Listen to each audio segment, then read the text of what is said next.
The San Antonio housing market is booming, and if you've thought about buying a home this year, then you've come to the right place. Today, I'm going to break down all the information that you need to get started on your journey to home ownership. From setting a timeline, to getting financing, to tips that'll keep you from pulling your hair out. But first, where am I getting this information? Well, there's me. I got my real estate license way back in 2007. Yeah, during the big crash. And as many people did, I got out of real estate shortly after that.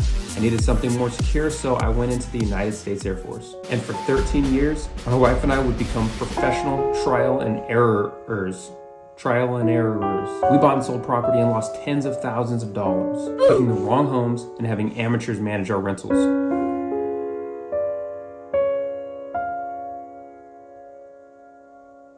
We did all of this to learn that it's not just the quality of the investments or the amount of money that you have, but rather who is helping you choose that will ultimately determine your success with that investment. That particular pain point of finding the right person to help us with that is what led Candace to join into real estate in the first place. While I was busy yelling at recruits in Air Force basic training, she was building the business that you see today. Since then, I've rejoined real estate, and now I'm educating everyone I know to help them make informed decisions and save them the heartache that we went through along the way. Okay, blah, blah, blah. So where do we start? We are going to reverse engineer this process by starting at the very end. Let's get technical. Let's suppose that you want to buy your home by May of 2024.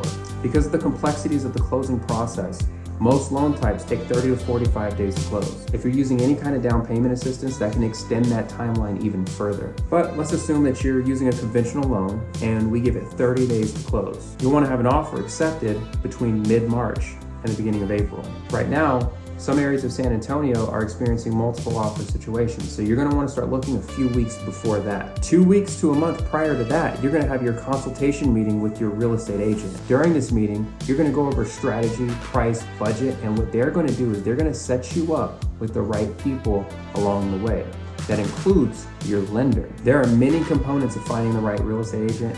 I mean, so many that it's gonna have to be another video. Be on the lookout, we'll come out with that one soon. It's always a smart move to start with an agent because if they're a good agent, they're well connected in the community. They know which lenders actually have local knowledge and experience to help get these deals closed and to save you the most money. With all of those things to consider. And if you wanna start your house hunting journey as early as March, you're going to want to talk to agents and start posturing yourself to have those conversations. I'd start the conversation way before then. Like, for instance, if you want to close in May, you might want to start in January. I know some of you guys are like me and you need to plan way ahead. Having more information than you need is the best case scenario. Let's talk about financing. I know this is one that a lot of people stress out about because of the ambiguity in it. You don't know what you don't know. This can be one of the most daunting parts of it, and it is a lot, but if we compartmentalize it, it's not that complicated. To get a credit pull or not to get a credit pull? That's the question that a lot of people ask themselves. Do they want to go all the way in and find out exactly what they're qualified for? Or do they want to kind of shop around first? Let's start with an integral question that'll help us uncover that answer.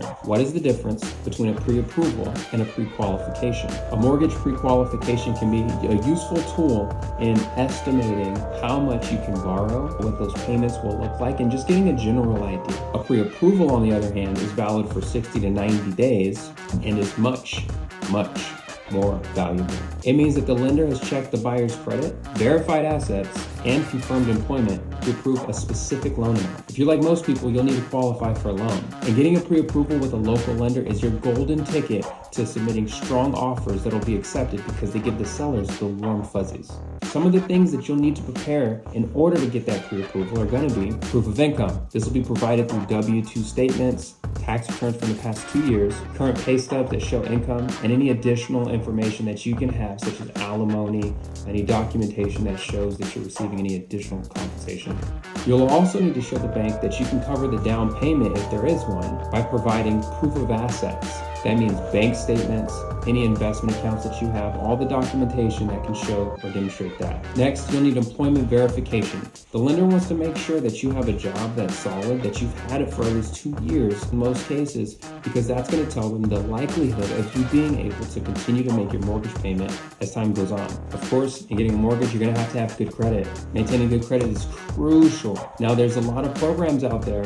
If you don't have the required credit score, which is 620 in most cases for conventional and as low as 580, sometimes there are programs out there that you can use that can either repair your credit or get you in on a loan, but those terms are not going to be as good the lower that your credit score is. Make sure that you personally check your credit, review it regularly, and dispute anything that's on there that's not supposed to be on there. And the last thing they're going to look at is a few other miscellaneous other documentation, such as your driver's license, personal bank statements, a list of current debts that you have, and some documentation that you're going to have to sign just to authorize them to pull credit and check things like that. One thing to note is that when you get your credit pulled for a lender to evaluate you for a mortgage, you're allowed to shop around. What that means is that if you pull it with one lender and then you pull it with another lender within a certain window, it's not going to negatively impact your score as much as if you were to do that frequently and consistently throughout time. The credit reporting agencies know that sometimes you shop around and they're not going to hold that against you. So don't let that be a fear of yours when you're actually looking or shopping for a mortgage. But if all goes well, then you get pre-approved for your mortgage and you start shopping and you kick off that process. Last but not least, here's 5 tips that'll help you have a smooth buying process. Tip number 1, plan ahead. Start your home buying process early. We talked about the timeline, we talked about how long it's going to take to actually make it happen, but you're going to want to account for any variables that might pop up throughout, because we know that this is life and things happen in life. We want to make sure that we're squared away, that we're postured for success by planning early. Tip number 2, consult with a realtor.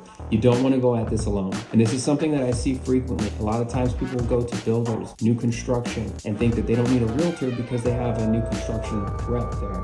And understand that a real estate agent is going to advocate for you. The new home consultant is not going to advocate for you. They work for the builder. And having representation is crucial to making sure that your best interest is kept.